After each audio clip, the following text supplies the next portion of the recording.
Swimbait 79 here. Today I'm going to show you guys my favorite topwaters that I throw in the fall time.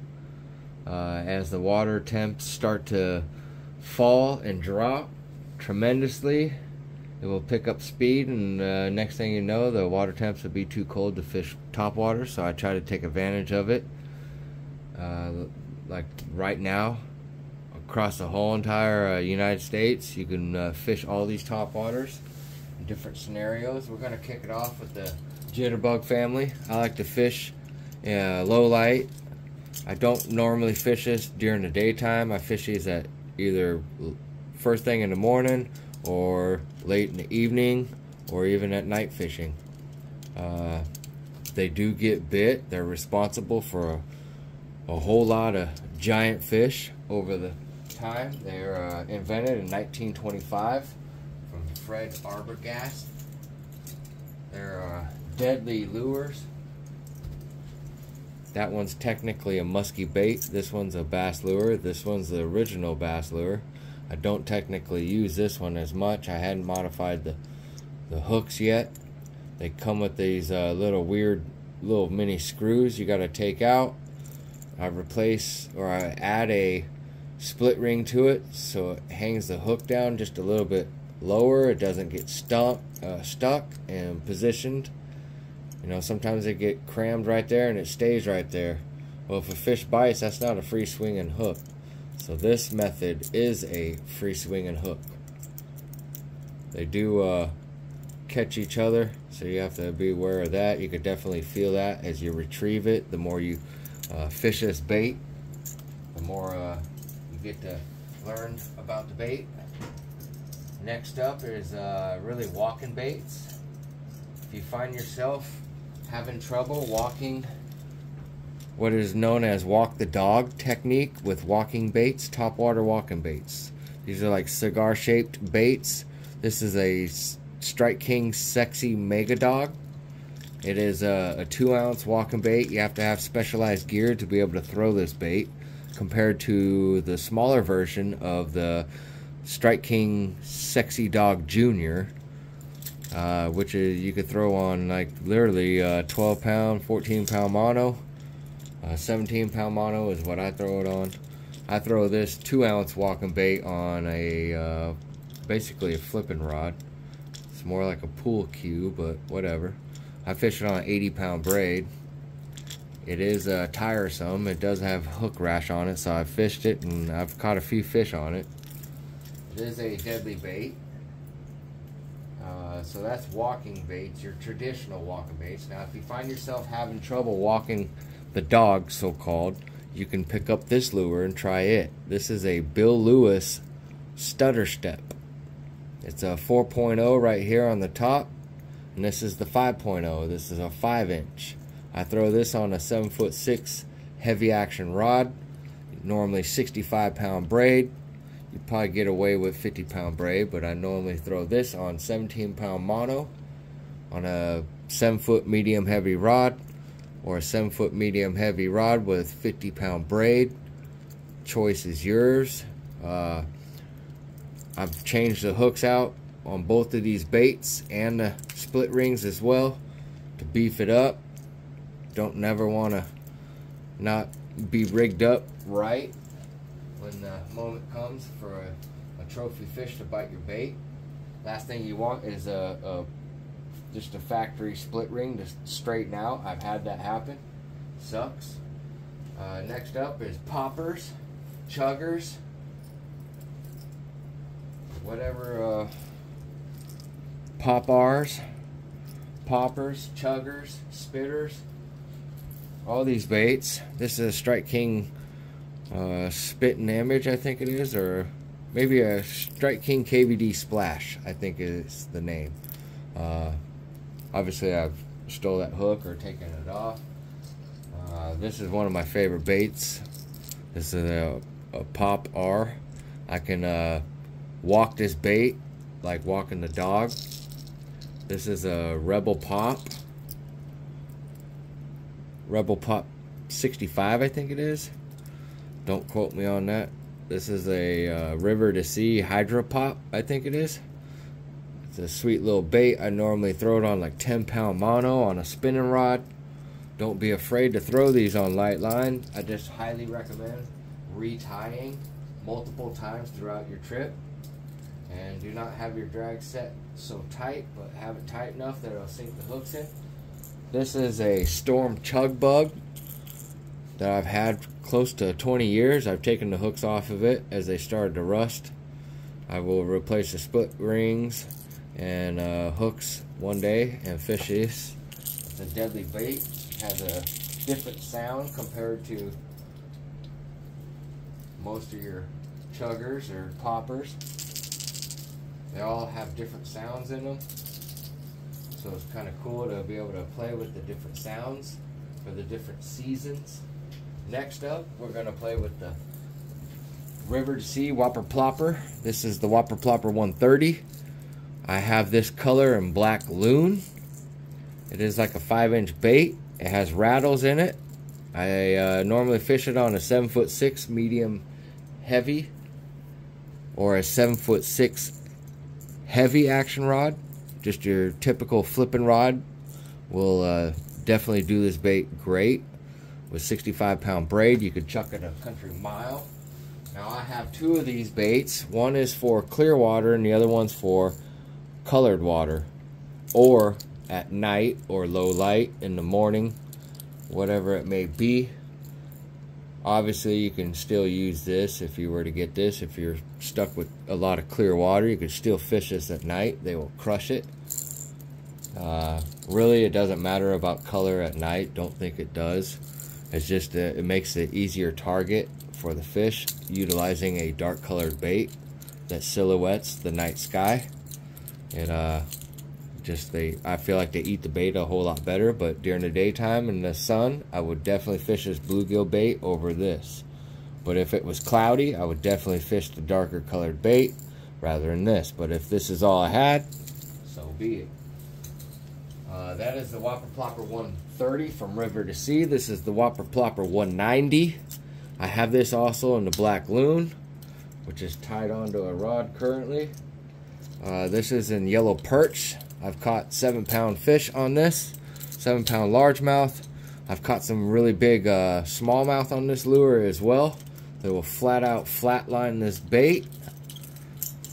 I throw that on a 7'10" rod on 80-pound braid on a 200 size reel. You gotta definitely have some specialized gear to be able to throw this type of a bait. But this bait, you get less bites on it. You have to fully commit when you're gonna throw a big bait like this. That's definitely with that big walking bait as well. Alright, next up we're gonna go to some prop baits. It's a type of a bait that I feel like a lot of people do not fish enough of. This is I think a Lucky Craft Kelly Jordan, which is a old school professional bass fisherman from Texas. This one has a prop. Used to have 2 props on it, on the front and the back, to mimic a injured bait fish, but I have modified it by taking off that front prop and just utilizing it as a rear prop bait, just like a prop bait. I forget who makes those. Anyway, this is so this weighs ½ ounce. It's in a bluegill colored pattern. I fish it really heavy around the post spawn and when the fish are on beds, as well as the fall time, as just something different. That is going to be really the whole outline of this video, is going to be just think differently in the fall time, and you're going to get bit. You're going to get bit, and you're going to get bit really good. You're going to catch a really big fish if you think differently and think outside of the box. Don't throw what everybody else is throwing.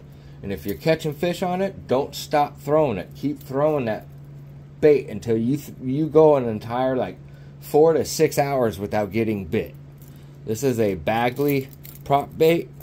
It's pretty sweet. It's a floater diver.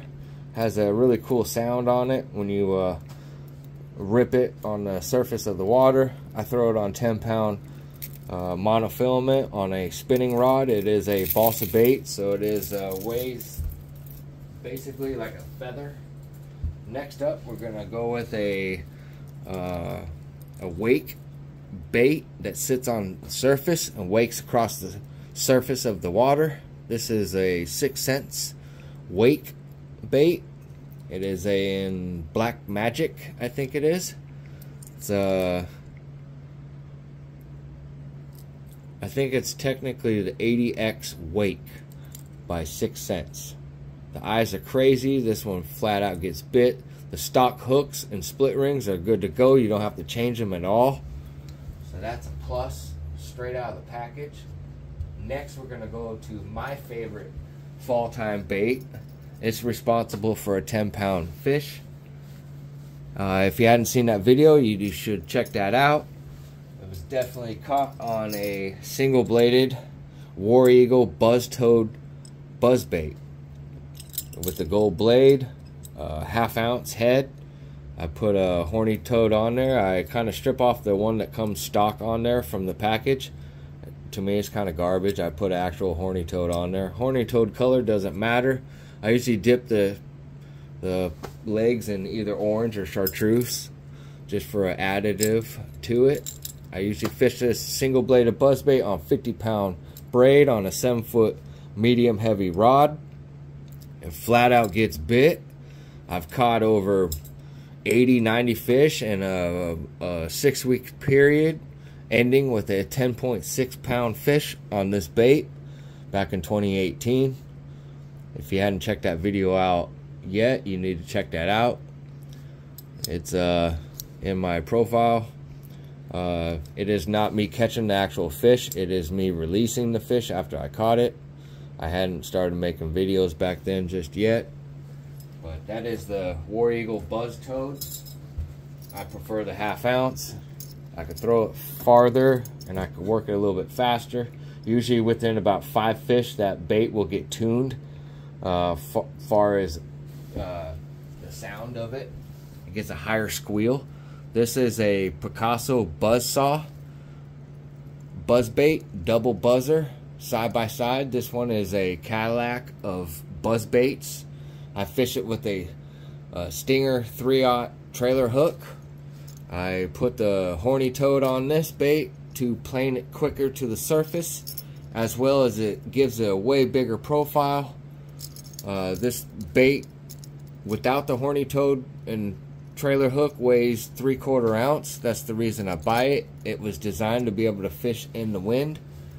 This bait really does shine. I've caught hundreds, if not over 1,000 fish on this bait. Not this exact bait. I go through about I don't know, 5 to 10 of these buzz baits a year. It is becoming my #1 favorite buzz bait. I just hadn't caught a 10-pounder on it yet, so I can't call it my favorite buzz bait. But it is a well-made buzz bait. These last for a long time. As long as you don't burn them in, you won't wear out the rivets as fast. I do change out the rivets on it to extend the life of the buzz bait on the single-bladed one or the double buzzer. But once you wear down the blade, where the blades are worn down and you can't utilize the buzz bait anymore, then it's rendered useless. But I literally catch over 50 fish on one of these big red buzzers. To me, that's well worth your monies. It's a $10 buzz bait. They definitely last a lot longer and catch me a lot more fish than a freaking spinnerbait does before a spinnerbait breaks. Once again, you could change out the rivets on these with just your normal steel rivet. Your steel rivet is going to produce more noise than an actual aluminum one. So I definitely always have a package of rivets in my boat at all times, so I can make that on-water change if I was to need to. Moving right along, we're going to get into frogs. This is what started my whole bass fishing craze, was frogs and frogging back in the day. I used to throw a Ribbits running frog. What I call it is a running frog, where you just cast it out there and wind it back in. You could stop it and it floats, or you could just, you know, stop it real quick, real brief. But this is a live target Copper's frog. To me, this is one of the best frogs on the market. The weight does come off, so I've replaced that weight. I will show you on a later video on how to replace your frog weights. I super glue it and use a hammer or smash down a lead weight. You got to find the right size so you don't overpower the frog, and the frog will not work right. I super glue it as well just to repair it so I can get some more fish out of that frog. This is normally about a $10 to $12 frog. It's a 3/4 ounce frog. It is well built, long lasting. I've had that frog for a minute. So that's normally this is a normal size frog, really. This is a Strike King poppin' perch, ½ ounce. ½ ounce is your normal size frog for a lot of people. This will get the head nod and get the fish's attention, and a little bit windier conditions as you popping it. Or if you just want to draw attention to the frog, you get some really vicious strikes with this bait. This one's a little bit more quiet and more subtle. Once again, if you can't really walk a frog, this probably isn't your best bet.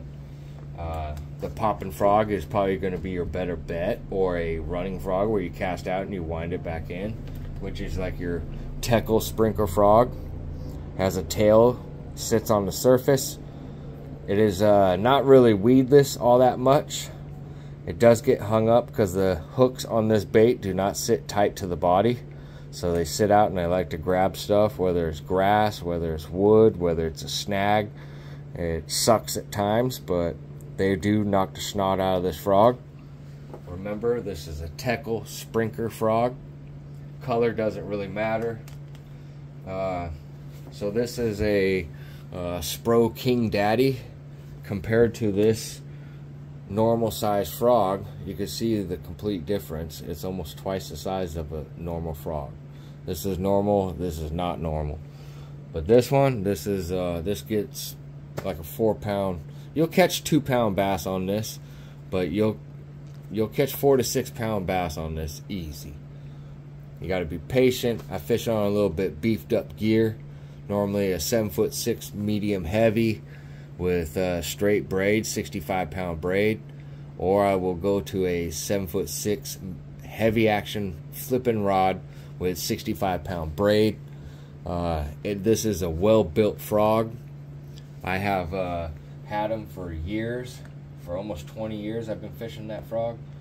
I have modified my old frogs where I cut the legs off, add a 3-way swivel and a giant oversized split ring with a little screw lock and half of a swim bait tail, and this will sound just like this Jackal sprinker frog, but this is a homemade oversized magnum sized sprinker frog. I have caught fish on this. I have lost a giant with this bait. I've caught multiple giant fish on this little bait, but this is just an oversized homemade version of this one. It is definitely gets the head nod and super thick cover. I can really get some fish to show themselves when I run this across really thick pads or thick grass. The fish will explode out of it. Another sleeper this time of the year is a Johnson weedless spoon. This is obviously a giant weedless spoon. It is the 1 ounce version of the Johnson weedless spoon.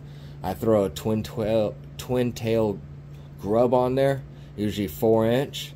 6-inch will do as well. You can put a single tail grub as well. I usually dip the tails in chartreuse or orange dye. This is like a rainbow trout colored spoon. I will fish this on just a basic flipping rod, 7'6", heavy action rod with at least 65-pound braid. Now, one thing you have to pay attention when you're fishing these type of spoons, weedless spoons, is that they have a really peculiar wobble and action in the water. It's really cool. They get the head nod. This is how people were catching a lot of fish before the mass production of your nowadays what we call frog baits. This has been around for a long time. It's a bait that the fish don't really see a lot of. But when you're chucking and winding this bait in and fishing it in thick cover, you got to make sure your line does not go in between here, because when you set the hook, it will snap off, and that's the last thing you really want to have happen. This is actually called the Johnson Silver Minnow. Bass Pro Shop, all your local tackle shops should have the weedless spoons. Trust me, it's a bait that a lot of people overlook and don't throw anymore. Moving to the bigger and more odd looking baits. This is a bat. I think this weighs at least an ounce and a half bait, so you have to throw it on just your typical standard 7'6" heavy action flipping rod. Old Billy the Batman, he lost an ear here when I fished it at a Lake X and smacked it on a stump. But believe it or not, this bait crawls, has a big profile. This is the Pompadour, the Jackal Pomidor. It has the similar action to this bait, but this one has a bigger profile. If you don't think bass will eat a bird or a bat that's struggling on the surface of the water, think again. This bait can be really deadly in the right conditions and right situation. Definitely is overlooked bait. A lot of people laugh at something like this. All the laughing stops when you get a serious fish to bend your rod. Once again, this was the Jackal Pomidor. I fish this on a spinning rod normally. You can fish it on bait cast gear, but I like the slower gear ratio of a oversized spinning rod and reel. I use the Bass Pro Shop Johnny Morris Signature Series rod and reel spinning. Medium heavy, 7'2". I put that with 40-pound braid, and I fish this Pompadour on there, which weighs 3/4 ounce. Has a very interesting sound. The color is in black bone. They flat out eat this. This is one of my secret baits for summertime that I don't ever really see anybody else ever throwing. So you might want to check that out. It comes in 2 different sizes. This is the bigger size of it. They offer it in a junior size as well. So if you have just spinning gear to throw baits, that might be an option for you to look at picking up. Moving right along, this is a Savage Gear Rat. I call it Ricky the Rat. He definitely gets the head nod in the right conditions. He is a topwater wake rat, basically. He throws a big wake. I've gotten smashed on it. I hadn't technically caught a fish on it, but I hadn't never really fully committed to fishing this bait just yet. But if you look on YouTube, you'll see other YouTubers that caught plenty of fish on that bait. That bait is no joke. It flat out gets bit. Well, that's gonna probably do it for the videos for my favorite topwater baits. Anytime you have from late August all the way till 1st of November, once the water temps get below 50 degrees, the water, the activity of the bass really goes down, and they don't want to chase bait and they don't want to smash bait all that much. Not like they do right now. So right now is the time to get out and about and get the last little bit of topwater fishing in before the cold weather comes. That's nationwide. I know down in the south you guys have a little extended time of topwater and actual fall time. More like a 4 or 5 month summer compared to us northern people. Anyway, I just recommend for you guys to get out there and get the fishing, especially with the topwater. You may catch a freaking fish of a lifetime. Anyway, happy hunting. Go ahead and hit that like button. If you're not subscribed, hit the subscribe button for more content. Make sure you hit that notification bell so you get all my recent content that I release. Once again, thank you for watching. Swimbait79 out.